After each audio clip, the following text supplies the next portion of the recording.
committee meeting to ask for a motion and a second on the approval of the agenda. I'll move it. Polk County. Motion by Second. Hines, second by Holm. Mark, where you got it? All in favor, please say aye. Aye. Aye. Pull same sign. Any abstentions? Motion carries. All right, item 3, approval of minutes from the June meeting. Move to approve. Motion by Holm, Second, Polk County. by Hawkinsmith. Any discussion? All in favor, say aye. Aye. Aye. Aye. Same sign. Any abstentions? Motion carries. Item 4 is the consent vote on contracts and expenses. Todd? Yeah, thank you. Have a couple for you. One is membership dues for AMPO. That's the Association of Metropolitan Planning Organizations that we're a member of and I'm on the board of. And then also the business record. This is a sponsorship of their CRE Trends and Issues Forum. We split that with Polk County Housing Trust. We will invoice them for half that balance. And we've been doing that for the past several years. Be happy to answer any questions. Would recommend approval. All right, thanks, Todd. Any questions for Todd? Move Polk County. Second, Carlisle. By Randleman. Any further discussion? All in favor? Aye. Aye. Pose same sign. Any abstentions? Motion carries. Item 5 would be public comment on any MPO actions. Todd, do we have anybody? Not that I'm aware of. Thanks. Thank you. Item 6 would be the report and vote on the federal fiscal year 23-26 transportation improvement program. Aspen. Thank you. So we wrapped up the final draft of the 2023-2026 TIP. Again, just time reviewing the timeline. The draft was due to the DOT on June 15th. We held a public input meeting on June 23rd. There were no attendees other than MPO staff, and we didn't receive any comments by phone or email or mail. And then the final TIP is due this Friday, the 15th. We did receive comments back from the DOT on July 1st. It was mostly verifying funding sources and letting dates. And so if you scrutinize the project list in this final draft, you'll see some things are slightly different. We went from 87 projects down to 86, and so one needed to be moved. But otherwise, it was fairly straightforward. Next slide, please. And so then after your approval today, this will then be give the official go ahead from the policy committee when they meet in August. The only thing not included in this final document right now is the resolution of adoption, which again will be signed by policy in August. But otherwise, thank you to everyone who answered all my phone calls and emails to get everything straightened up for the DOT. And also, I will mention we didn't receive any comments from the district run planner or federal transit or federal highway. They seem to think that everything was good. So with that, I'll take any questions. Otherwise, I will recommend for approval. All right. Thank you, Aspen. Any questions for Aspen on this item? Approval. Is there a motion? Was that Ted? Yep, that was me. All right, motion by Weaver. Second, Second Rico. second by Holm. All in favor, say aye. Aye. Aye. Opposed, same sign. Any abstentions? Motion carries. All right, thank you. That ends our voting items. Item 7 would be a report on the executive director annual review and compensation adjustment. And I will turn it over to Councilperson Ted Weaver. Ted is chair of the committee. Thank you, Mayor. All right, so I was joined by Ruth Randleman and Jeff Walters on the committee. We met a number of times and reviewed last year's goals and accomplishments with Todd, and then also went over some goals for next year. The general consensus was from the committee that the MPO is in very good shape under Todd's leadership, and that we believe overall Todd's doing a very good job. I mean, there's always room for improvement, and we provided both qualitative and quantitative feedback to him. But you know, our belief is that he's succeeded under very difficult circumstances. He has a high quality staff who does excellent work, and you know, he deserves credit for that. So for next year, we did, in addition to the kind of the normal goals with respect to things like water trails and things of that nature, Purple Heart Highway and things of that nature, we did ask for a couple of additional items. Asked him to include some goals for his staff along for training, professional development, certifications, things of that nature that he can help to encourage and provide for his staff, as well as some personal goals for himself to include for the next year. And then the other thing we did ask for was that he include staff input and feedback for his review for that process, kind of a 360 type of review, if you will, just because they have more, insight into the day-to-day that we don't necessarily have. And so we would like to incorporate that into the review process for next year. And we also believe there's some value to him to get that feedback as well. And so we've left it to Todd to figure out the logistics of that and the format for it, but that should be included going forward next year. So as far as the salary recommendation, we did utilize our new salary matrix that we started using last year. It has a CPI component, and then within the matrix itself, where you fall based off of your rating that was received, the quantitative rating from the committee. That came in at exactly 4.0, which is a very good performance rating. So when you combine that number where he falls on the matrix with the CPI, it comes out to a total of a 5.5% recommended salary increase. That is, a pretty high number. But we think it's merited based off the current environment that we're in, the economic environment. We all saw the CPI or inflation numbers today. And based off of his good performance, we felt like that was merited. I don't know, Ruth, I don't think Jeff's on this. So Ruth, do you have any comments? No, you covered it pretty well, Ted, so thanks. Okay. Yeah, thanks. This is Jeff. Yep. Thanks, Ted. You covered it pretty well. I would agree. We had a pretty good review with Todd, and appreciate his performance from past year, and look forward to working with him this year. And I think his salary bump is very much merited and warranted.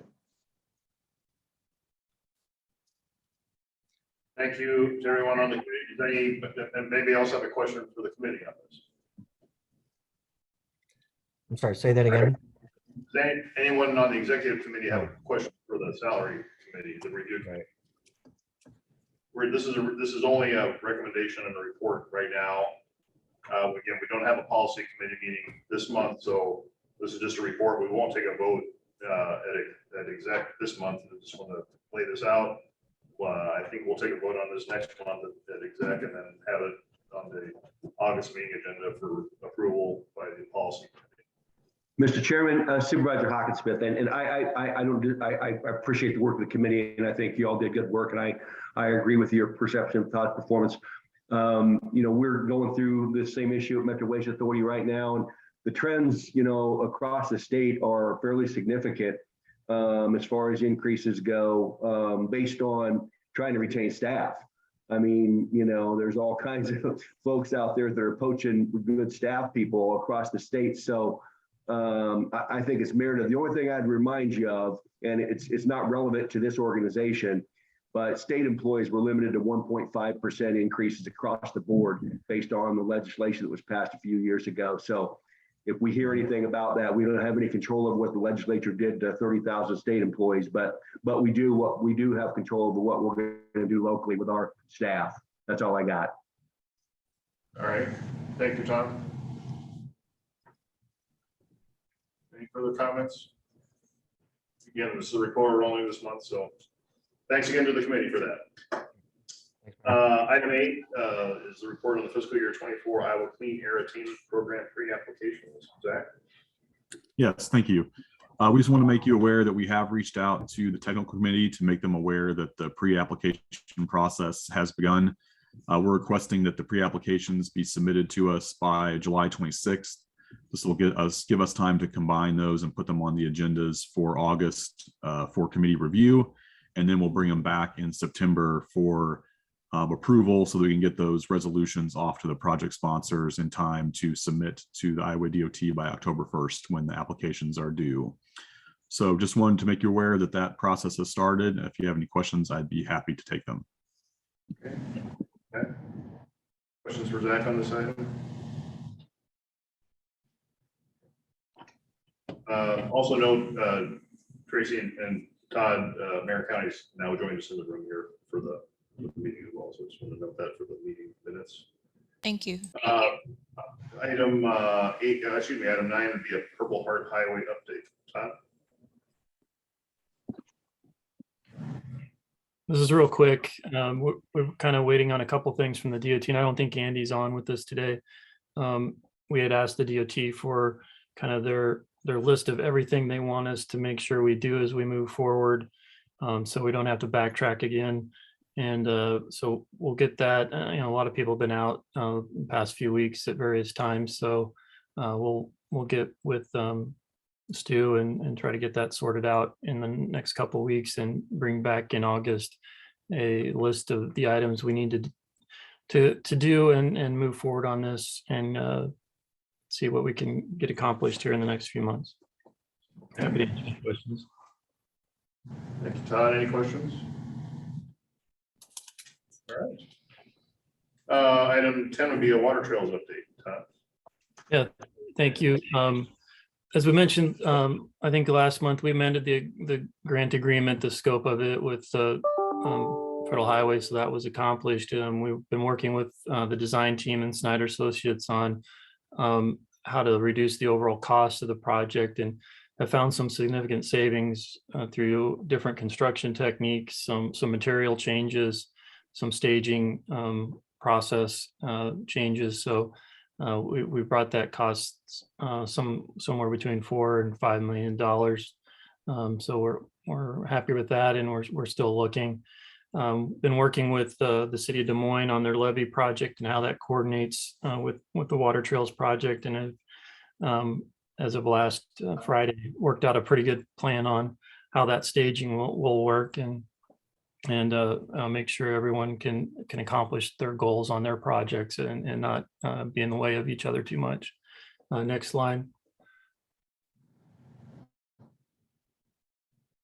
Just real quick, this is sort of the staging plan of how things will happen. We'll do on the east side of the river first for water trails, and then on the west side of the river, and then the blue areas is the upland parts of the project, or out of the water parts, and those will be accomplished after the in-river stuff is completed. Next slide, please. Timeline, we submitted check plans earlier this week to the DOT. We now have a special letting date set for November 1st. You can see the rest of the dates here when we do get comments back on the plans, resubmit the plans, all that type of thing. Contracts get turned in August, make the plans available to contractors in September, and they have 6 weeks to take a look at everything. And then we'll have the letting, like I say, November 1st. So that's the schedule going forward for the in-river portion of Scott Avenue. Be happy to answer any questions. Any questions for Todd on this side? Okay. Item 11 would be legislative update. I know Dylan's not here. Is anybody else going to cover that? Yeah, I'm online here, so I can. I'm sorry, Dylan. Sorry, I thought you were not on today. Okay. No, that's okay. Just remote today. So one update for you is the Congress and the House specifically is working pretty quickly on appropriations bills, which it seems like they just passed the last appropriations bill. So it's nice that they're turning around and working on the next one before the deadline. They passed the number of appropriations bills, including the Transportation, Housing, and Urban Development Bill last week. You can see there on the page what that includes. It's modest increases from what was done last year. There are 2 projects from the Des Moines Metro that are included as the community project funding or earmarks. That's the Des Moines Airport Terminal and Broadway Avenue for Polk County, which we'd known that those were the ones submitted by Representative Baxter onto the process. The full House is supposed to take up these bills next week, so we'll see then if that actually happens, and if it passes, it goes on to the Senate for their consideration. So we'll keep you updated on that process, and that's all I have for you for legislation. Thank you, Dylan. Any questions? All right, item 12 is a MIPA update. Caleb? I don't believe Caleb is on yet. He is out, as it says there on the screen, meeting with the city of Ankeny, and he's been meeting with a number of other Okay. communities. Good city of Ankeny here, so. I believe he said that Derek Lord, the community development director, was out, or economic development director was out driving him around, showing him the city. So I think that's where he's at today. All right. So he's now continuing to talk about the benefits of the communities. The next executive committee meeting for MPO is on August 25th at 10 a.m. And they will have some staff from EDA in attendance there too. So that'll be a nice chance to meet the people that are funding this from the federal side of things. And I think that's all we have for you there. Thanks, Dylan. Any questions on this item? Item 13 would be report on upcoming events. Alan? For dinner on this? Yeah, I'll set them for Gunner while he's out. And across the country, next slide.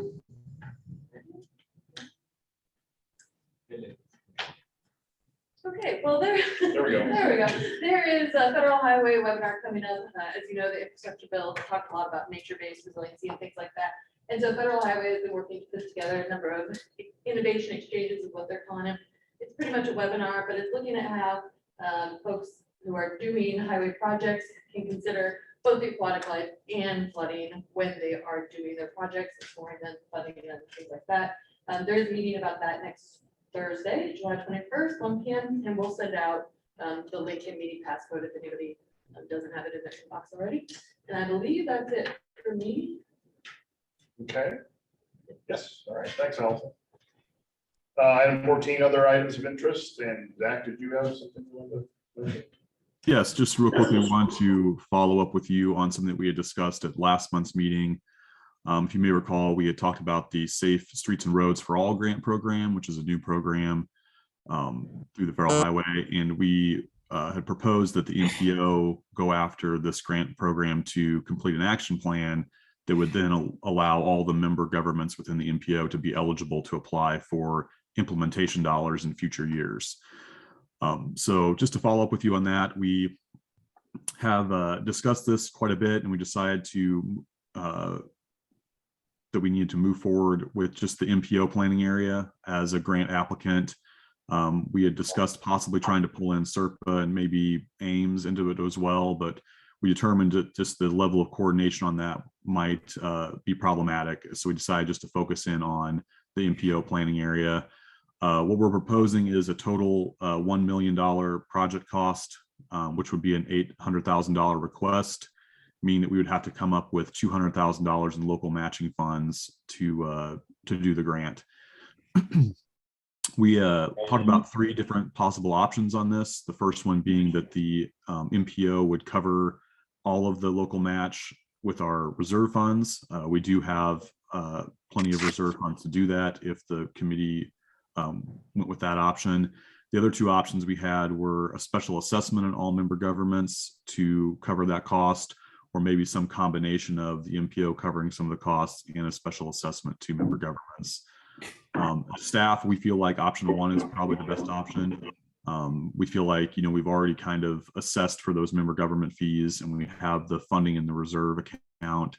And we feel like this would be a good use of it because it would provide access then to all of our members to those implementation dollars over the next 5+ years or so. So that is currently where we're at with this. We just wanted to give you the update. We are planning on bringing this information back to the committee in August so that exec and policy can review it and approve whether or not you are okay with us moving forward with this grant application. If we were to receive the grant, it is our intent to do an RFP process to hire a consultant to help to complete the plan.